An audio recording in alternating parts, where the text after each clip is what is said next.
안녕하십니까. 고독달팽이 부동산 김석준 소장입니다. 10월 1일 국군의 날 오후인데요.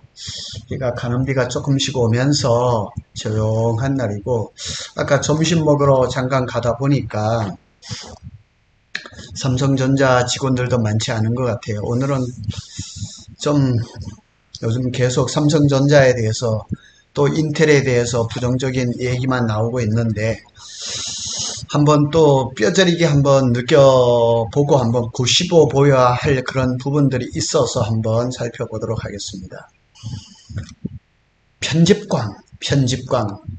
편집광만 살아남는다. 그런데 인텔이 지금 몰락하고 있거든요.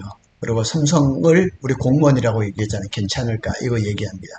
편집관이라는 것을 사전에 찾아보니까 어떤 사물에 집착하여 몰삭신간 행동을 보통 일로 하는 정신장애인, 제가 거친 말로 한다고는 미친놈이죠. 어떤 일에 하나에 파고들어서 상식적이지 않는 이런 일을 하는 사람을 편집광이라 하죠. 그런데 우리 기술계에서는 이런 또 IT계에서 이런 쪽에서는 이렇게 한 우물만 파는 사람, 아주 지나치게 한 우물만 파서 성공하는 사람들이 많거든요. 그래서 우리 이건희 회장, 고인이 되신 이건희 회장님은 이런 사람을 S급 인재라고 얘기를 했어요. 그래서 이제 생전에 이런 말씀을 하셨죠. 바둑 1급 10명을 모아도 바둑 1단 1명을 이길 수 없다. 유명한 말이죠. 그래서 200~300년 전에는 10만, 20만 명이 군주와 왕족을 먹여 살렸지만은 21세기에는 탁월한 S급 인재 한 명이 10만, 20명을 먹여 살린다. 이런 얘기를 했죠. 그래서 이건희 그룹 회장은 유난히 인재 양성에 집착했습니다. 그래서 인재 제일입니다. 근데 삼성에서 이게 좀 지금 이런 게 흐릿한 것 같습니다. 그래서 인재 제일의 사원으로 삼았던 이병철 선대회장, 창업회장이죠. 뜻을 따랐습니다. 그런데 이건희 회장하고 이병철 회장하고의 사람을 쓰는 방식은 달랐습니다. 우리 가십거리로 말할 수 있는 것처럼 이병철 회장은 사람을 이렇게 면접을 볼 때 뒤에 유명한 철학관 하는 사람, 이런 사람을 뒤에 앉혀가지고 예스하고 노를 이렇게 얘기를 했지만은, 이건희 회장은 외부의 인재를 영입하는 것을 마다하지 않고 어디에 가서든지 좋은 사람을 뽑아가지고 삼성에서 썼다는 얘기죠. 제가 최근에 몇 년 동안 삼성전자에서 아주 굉장히 탁월한 인재들을 많이 영입하는 걸 봤어요. 그 중에 한 사람이 누구냐면 MPU. 그래서 아주 유로모픽 이렇게 해가지고 이 두뇌와 사람 뇌와 같은 반도체를 만들기 위해서 세바스찬 무슨 기술자인데 우리나라 교포예요. 미국에서 유명한 MPU의 아주 석학이에요. 이 사람을 모셔왔어요. 근데 이 사람이 올해 미국으로 다시 가버렸어요. 그런데 올해 이런 사람이 삼성전자에서 기대를 모아서 많이 들어왔다가 떠난 사람을 신문에서 제가 많이 봤어요. 그런데 이렇게 지금 인텔이 몰락을 하는 걸 보면서 삼성이 인텔의 길을 따라가고 있는 것 같아요. 그래서 세간의 입을 오르내리면서 덩달아 삼성전자도 이목이 집중되고 있는데, 오늘 어떤 신문에 보니까 삼성 부도설까지 나왔어요. 이거 말도 안 되는 얘기죠. 가십거리도 안 됩니다. 그런데 이런 말 자체가 나왔다는 거, 지금 현금성 자산이 100조를 지금 달리고 있는 삼성전자가 부도가 나온다? 말이 안 되죠. 얼마나 지금 인텔이 그냥 이 찬밥 신세를 겪고 있냐면, 동네 형들이에요. 아는 동네 형들, 쉽게 얘기하면 커널컴이라든가 ARM이라든가 이런 회사들이 찝쩍거려서 우리가 M&A 하겠다, 우리가 사겠다, 이런 얘기를 막 흘리거든요. 그런데 이게 경쟁하는 나라들, 중국이라든가 이런 나라들의 승인을 받아야 되기 때문에 인텔이 M&A가 된다, 이런 건 쉽지 않은 거 다 알고 있어요. 그런데도 불구하고 이런 일이 벌어지거든요. 자, 인텔이 여러 가지 패착 중에서 세 가지를 한번 살펴보겠습니다. 첫 번째 패착은 애플이 내민 손을 거절했어요. 1990년도에 인텔이 어마어마하게 잘 나갈 때 이 조만한 애플이 와서 손을 내밀었습니다. 자, 한번 읽어보겠습니다. 자, 2006년입니다. 2006년부터 스티븐 잡스 애플 CEO는 인텔의 폴 오텔리니 CEO에게 모바일 폰을 위한 반도체 칩을 만들어 달라고 요청을 했습니다. 스티븐 잡스는 컴퓨터와 휴대폰을 결합한 새 제품을 내오려고 하는데 그 목적에 적합한 강력한 칩, 스마트폰 칩을 얘기를 하는 거죠. 지금 우리가 흔히 말하는 건데, 여기에 이제 인텔의 CEO가 이거를 잡스의 제안을 거절했죠. 스티븐 잡스도 애플을 크게 키워놓고 오래 하지 못하고 그냥 그 암으로 돌아가셨지만은 하여튼 스마트폰 역사에, 그러면 이런 IT 기기의 역사에 한 획을 긋죠. 스티븐 잡스가. 그래서 PC용 마이크로 프로세서 시장을 독점해 돈을 쓸어 담고 있는 인텔은 아이폰이라는 이름도 없는 스티브 잡스가 와서 얘기를 하니까 이걸 틈새 시장용으로 봤던 거죠. 화가 난 스티브 잡스는 삼성전자에 갔어요. 기회가 왔습니다. 삼성전자. 그래서 아이폰의 칩 제작을 의뢰했지만은 스마트폰 시장의 경쟁사죠. 이 삼성이 이래서 아이폰하고도 오래 못 가고, 아이폰이 또 애플이 또 그것도 있죠. 이게 칩을 자꾸 삼성전자한테 줬다가 자꾸 이걸 TSMC로 넘겨버리죠.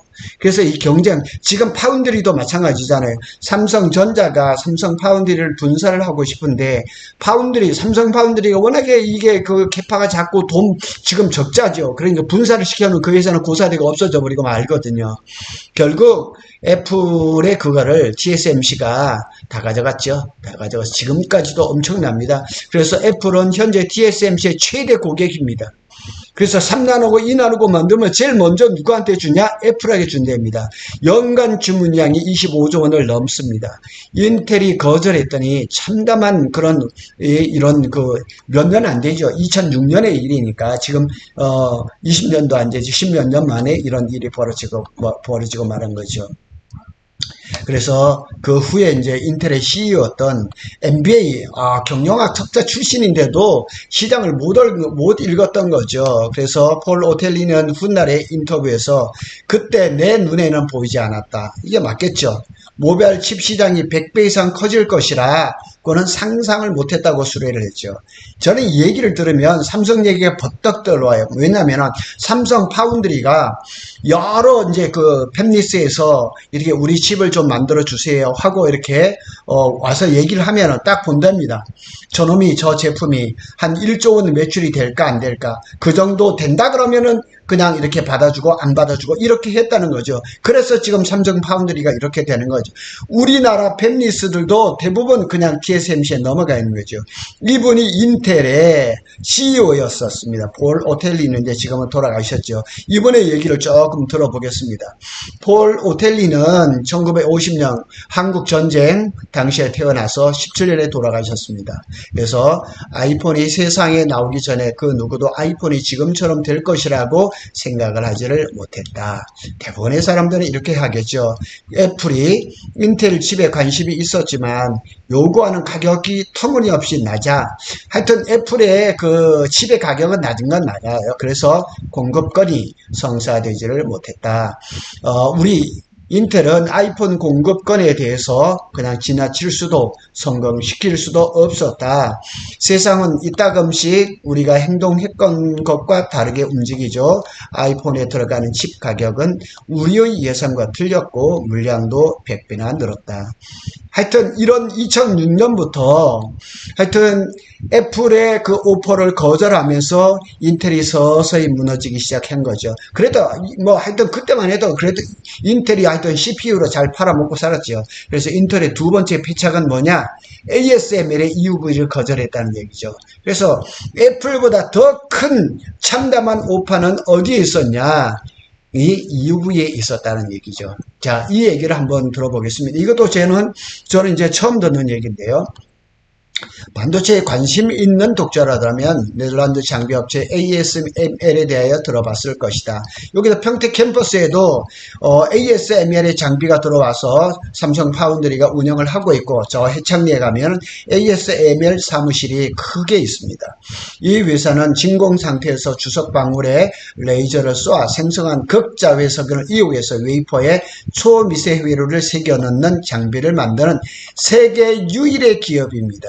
한 대에 뭐 전에 처음에 나올 때는 뭐 3천억 4천억 하더니만 지금 하이 NA EUV 같은 5천억이 넘습니다. 이런 장비를 세계 유일하게 만들어 놓고 있고, 미국은 중국에다 수출을 막아버렸습니다. 반도체는 회로 선폭이 좁을수록 정비 처리 속도가 빨라지고 에너지 소모가 줄고 발열이 줄어드는데, 회로 선폭이 7나노미터 이하에서는 ASML의 EUV 장비가 반드시 필요하다.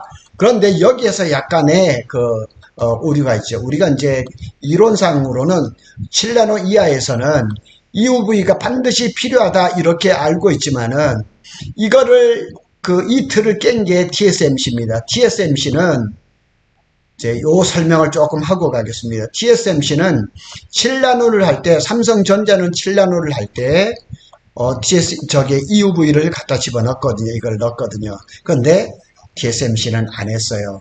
기존의 핀핏 공정으로 7나노를 했거든요. 그래서 7나노를 하면서 삼성전자는 EUV를 반드시 집어넣어서 이 TSMC를 한번 추월해 보려고 했는데, 이게 여기에서 수율이 잘 안 나왔어요.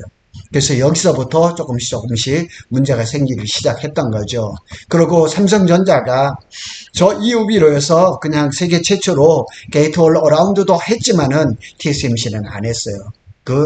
GAA 2나노는 지금 2나노부터 시작을 한다는 거죠. 자, 그런데 이 EUV 기술, ASML의 EUV 장비가 원래 미국 정부 연구소와 인텔이 1990년 초부터 개발해 오던 것이었다는 거죠. 그런데 이게 왜 ASML에 넘어갔냐는 얘기죠. 인텔은 R&D에 수십억 달러를 쓴 데 이어서 2012년에 ASML에 41억 달러, 5조 4천억을 투자를 해줬어요. 돈까지 대줬어요.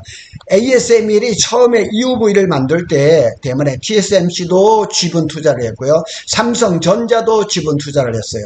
삼성전자가 올해 돈이 좀 딸려서 그런지 ASML의 지분에 조금만 남겨놓고 다 팔아먹었습니다. 굉장히 투자를 잘했어요.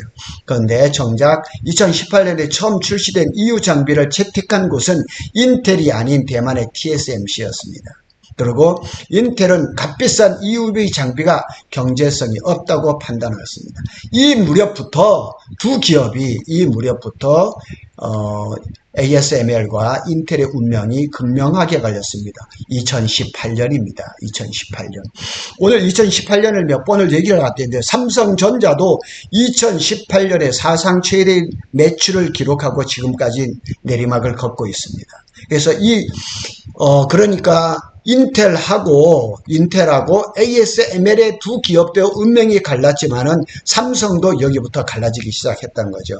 TSMC는 EUV 도입과 함께 공정 기술에서 인텔을 앞지르기 시작했고, 인텔은 몰락의 길로 접어들었던 거죠. 삼성전자는 21년, 22년에 약간 반짝했었어요. 그리고 작년에 사상 최대의 적자를 일으켰죠. 근데 여기에 요 다음 줄이 아주 굉장히 중요한데, 재무 회계를 절대시하는 빈 카운터 콩 세는 사람들, 요 얘기를 많이 하더라고요. 요즘 들어서 재무하고 회계를 절대시하는 요런 빈 카운터 콩 세는 사람들, 요 경영진이 비용 절감을 위한 R&D 인력을 대거 해고한 것이 뼈아픈 실책이었다는 거죠. 아니, 농부도요, 아무리 가난해도 먹고 살 것이 없어도 그 다음에 씨앗은 절대로 그냥 남겨놓잖아요. 그런데 R&D 인력을 해고를 했던 거죠. 해고된 R&D 인력이 줄줄이 경쟁사로 옮겨가면서 인텔과의 기술 격차를 단숨에 따라잡고, 인텔은 힘의 원천인 기술 리더십을 어렵죠. 누가 했냐면 AMD가 그렇게 된 거죠. AMD가 이 인력을 다 받아들여가지고 지금 CPU에서 인텔을 능가해버렸죠. 자, 여기를 삼성도 여기에서 또 문제가 생기는데 뭐냐면 재무 회계를 절대 중요시하면서 비용 절감. 비용 절감이 요새 올해 들면서 삼성전자가 계속 나옵니다. 삼성전자 자체적으로 비용 절감을 얘기를 하고 삼성물산, 삼성엔지니어링, 삼성중공업까지 비용 절감, 비용 절감, 비용 절감 이런 얘기가 나왔었고요. 그 다음에는 하다못해 협력사까지 비용 절감을 해라. 그래서 평택 캠퍼스에 삼성전자 반도체 공장을 짓고 있잖아요. 그래서 이거를 좀 공기를 단축하면서 적은 비용으로 할 수 있는 그런 예를 계속 얘기 나왔죠. 그런데 전통적으로 삼성전자는 그러지가 않았거든요. 이런 비용 절감보다는 획기적인 기술력으로 앞서가는 그런 것들이 이건희 회장 때 계속 그렇게 썼는데 지금은 이렇게 돼버린 겁니다. 그래서 위기의 삼성전자, SK 하이닉스의 엔지니어를 뺏길 위험이다. 자, 이런 일들 우리가 많이 봤습니다. 저도 많이 들었습니다. 이 파이낸셜 타임스에서 자, 우리는 이런 얘기 하도 많이 들었습니다. 이 파이낸셜 타임스에서 삼성전자, SK 하이닉스의 엔지니어 뺏길 위기에 처해 있다. 이런 기사가 이게 7월 달에 나온 건데요. 올해부터인가 이게 삼성전자가 구인 광고를 내면은 경쟁적으로 SK하이닉스랑 같이 내요. 그래서 거의 같은 날 아니면 전에 몇 년 전에 이럴 때는 삼성전자가 구인 광고를 내면은 그 다음 시간을 좀 두고 SK가 구인 광고를 내고 이랬었는데 안 그래요. 요즘은 당당하게 내요. 그래서 뭐 신문 같은 데 보면은 삼성전자는 SK하이닉스가 채용 시험 보는 날 뭐 이렇게 반차라든가 월차를 내는 사람들을 주시해서 봤던 거죠. 그런데 삼성전자 사기가 떨어져 버린 거죠. 그리고 SK 하이닉스로 많이 옮겨갔습니다. 그래서 여기 보면 고대역백 메모리인 HBM에서 SK 하이닉스에 밀리고 파운드리에서 TSMC에 밀리다 보니까 사내 분위기가 어두워졌죠. 그리고 사람들은 SK 하이닉스에 비해서 대우가 좋지 않다. 성과급도 좋지 않다 이렇게 생각한 거죠.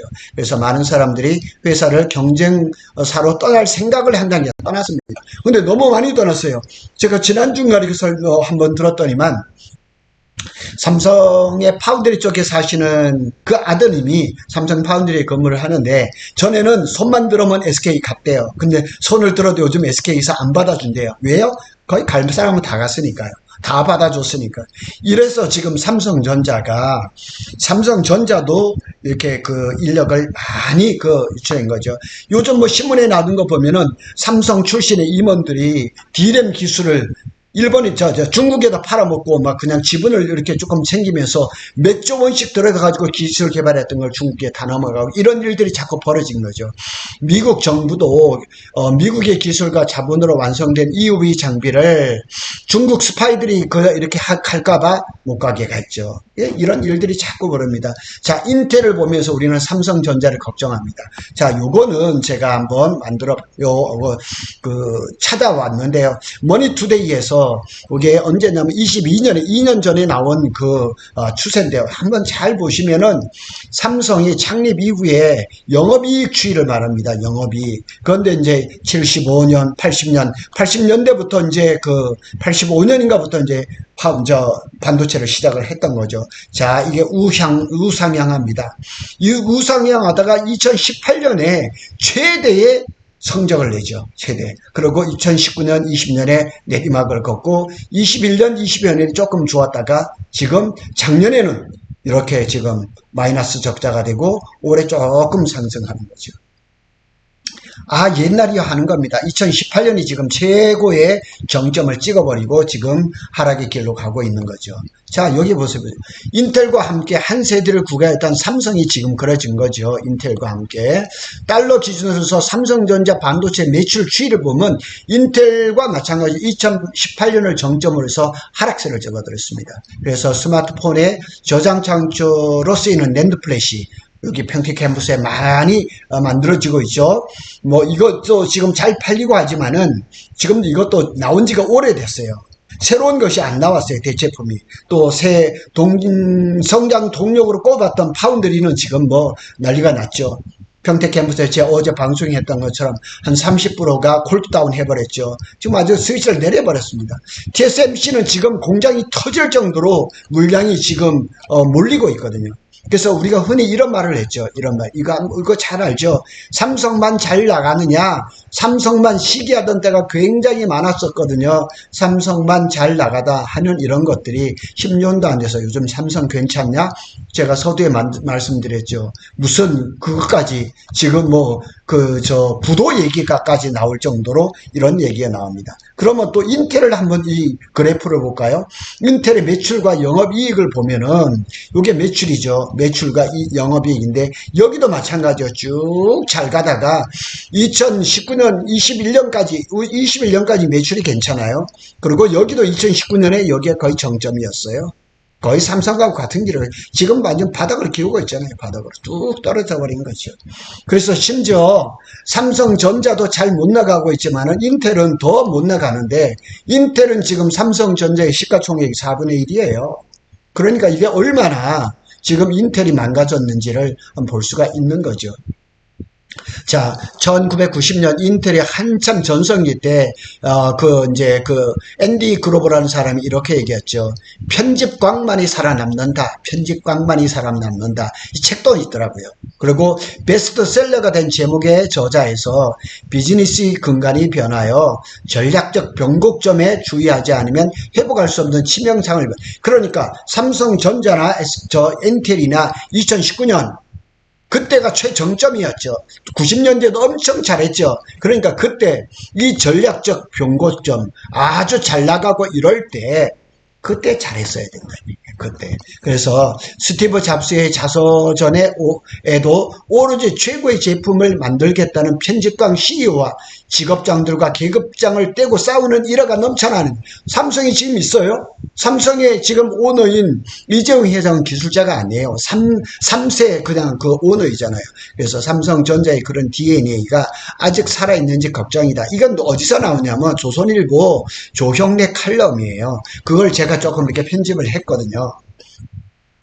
전투력이 없어요. 제가 지난주부터 이번 주까지 제가 기사를 많이 봤는데 엔비디아 직원은 퇴근을 안 한대요. 그냥 늦게까지 불이 꺼져 있고 주 7일을 일한대요. 그러면서 이 엔비디아에서는 1년에 연봉을 막 10억씩 준다는 거예요. 그냥 그러면서 기술 개발을 하고 있다는 거죠. 근데 우리는 지금 주 52시간이기 때문에 그렇게 함부로 할 수는 없지만은, 그런데 정말 이 그룹 안에, 삼성 그룹 안에 이 정말 한 가지 기술을 위해서, 새로운 제품을 위해서 편집광처럼 미친놈이라는 소리를 들어가면서 연구하는 사람이 있느냐는 거죠. 인텔은 없어요. 다 떠났어요. 삼성전자에 과연 얼마나 있을까? 삼성전자에 S급, 아니 미치광이 같은 그런 기술자가 있어야지만 살아남는다는 거죠. 인텔의 몰락을 보면서 삼성전자를 보는 거죠. 많은 사람들이, 삼성전자의 많은 사람들이 자기의 성과에 대해서 굉장히 중요하게 여기고 그 대우를 중요하게 여기는 건 맞아요. 그런데 이건희 회장이 말했던 것처럼 정말 그 S급 인재, 아주 완전히 그 20만, 30만, 100만을 살아먹일 수 있는 그런 그 편집광, 아주 미치광이 소리를 들을 수 있는 그런 기술자가 필요한 시대가 됐다는 얘기예요. 오늘은 이거는 삼성만의 얘기가 아니고 모든 기업에, 아니면 이런 저처럼 자영업자에도 모두 다 해당되는 얘기입니다. 자기 일에 집중하고 자기 하는 일에 집중하고 최선을 다하는 사람만이 살아남을 수 있다는 사실이 지금 이 어려운 시기에 우리에게 던져주는 말인 것 같습니다. 삼성을 이야기하면서 제 자신을 돌아보고 우리 주위를 돌아봅니다. 고독 달팽이는 SK하이닉스와 삼성전자의 반도체 소식을 빠르게 전해드리고 있습니다. 저희 구독자가 한 1800몇 밖에 안 되는데 이 하루에 들어오는 조회수는 몇천 명, 한 10,000명도 넘어나거든요. 많은 사람들이 구독과 좋아요를 누르지 않고 있거든요. 많은 구독 부탁드리겠습니다. 감사합니다.